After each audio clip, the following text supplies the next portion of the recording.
Home care providers include home health care agencies, home care aide organizations, and hospices. The popularity of services provided by these organizations has been growing as more Americans age and cope with chronic conditions, bolstering demand for industry services. Most home health aides work in the traditional home health care setting, that is, in the home. The traditional home health care and nursing segment includes medical care provided in a patient's home by healthcare professionals. This type of home care is generally appropriate for those suffering from chronic illnesses, recovering from an acute injury or illness, or needing skilled care to remain at home. This segment's services can help to prevent or shorten hospital stays. Home hospice is another avenue for your employment. Hospice care is designed to give supportive care to people in the final phase of a terminal illness and is focused on comfort and quality of life rather than cure. The goal is to enable patients to be comfortable and free of pain so that they live each day as fully as possible. Aggressive methods of pain control may be used. Hospice programs generally are home-based, but they sometimes provide services away from home in freestanding facilities, in nursing homes, or within hospitals. This segment has grown in recent years due to increased demand from the aging population. All of this is good for you, as there's many options for you to start and advance in your healthcare career. The demand is hot for qualified home health aides, and here's why. Our aging population is fostering a mounting need for more healthcare services. In general, elderly individuals are more likely to develop health issues. The need for living assistance increases with age. We all know that. When the elderly demographic grows, demand for industry services increases as well. Changes in family structures also affect demand for industry products. Families with fewer individuals available at home to care for ailing family members will be more likely to seek out industry services.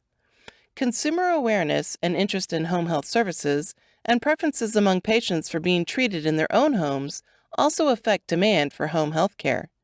Where is the greatest need for these services in the country? Well, go where the product is, and that's older folks. The location of home care providers is influenced by the size of the local population, the regional age distribution, the level of urbanization in and geographic size of a region, home health supply levels, and levels of state government resources. The Southeast contains the highest concentration of business locations, followed by the Southwest, Great Lakes, and West. On the state level, the three states with the largest number of home care businesses are Texas, California, and Florida. Not surprisingly, these three states account for about 25% of our aging population. Sadly, all is not equal across the country. Even though there is tremendous growth of home health agencies, rural areas of the country are underserved. The reason is that lack of financial support has hampered the ability of many rural counties to meet the needs of their residents. Rural home health agencies are generally smaller in terms of total number of patients and are less able to benefit from economies of scale. For example, if an agency in Montana serves 25 clients and need to hire and train 6 home health aides, they will not be able to make money, just too few clients. And to boot, these employees generally must travel farther per visit to deliver services, and much of this rural travel is not highway miles, but on dirt and gravel roads, which adds to mileage costs and general vehicle wear and tear.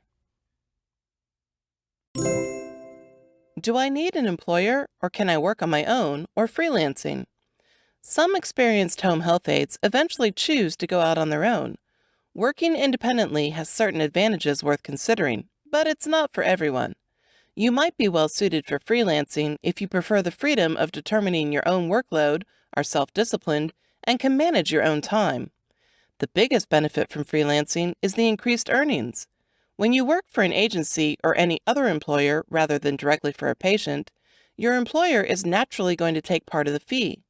Working on your own, what the patient pays is what you get, less your own expenses such as taxes and insurance. Although your duties to your patients will be essentially the same, freelancing requires one more responsibility, and it can be a big one: getting clients. How much time you spend finding new patients depends on how good you are at marketing your services. There are likely to be slow times, so you'll need to be prepared. Some freelancers work for agencies part-time and fill in the rest of their schedule with their own cases.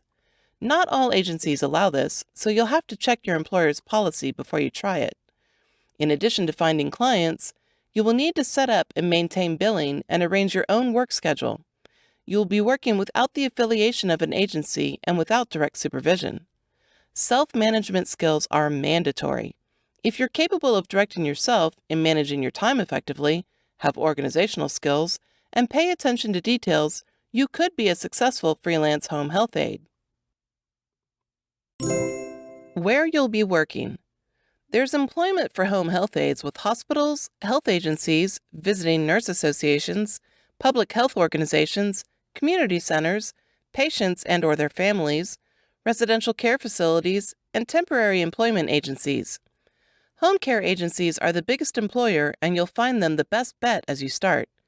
Even in cases where the care is prescribed or directed by a hospital, agencies are typically called upon to do the hiring, training, and managing. Most aides start out their careers at agencies, but occasionally some will go out on their own and become freelancers. The advantages to freelancing are increased flexibility and higher income. Your work is done entirely in your patients' homes. Conditions and schedules fluctuate. You might go to some patients' home every day for a few weeks, months, or possibly even years. It's more likely, though, that you'll visit several homes each day, visiting each patient on your roster for an hour or two. You might see the same person for a few days, a few weeks, or a few months. How pleasant the conditions are depends on several factors, starting with the home environment. Affluent patients are likely to have large, comfortable surroundings that make for nice working conditions. Patients who have family or friends helping on a regular basis are more likely to have fresh, clean homes than those who have no support system beyond their visitations from home health aides. Since you're likely to be working numerous cases each day, each home will be different. In the same day, you'll be working in neat and pleasant homes as well as those that are untidy or depressing. Keep in mind, too, that a considerable amount of time each day will be spent driving or riding from one home to the next. Getting to and from your various assignments is your responsibility. You'll want to do your best to get a car that's comfortable to drive and dependable. Your best option is to work for a home health agency, especially as you begin your career.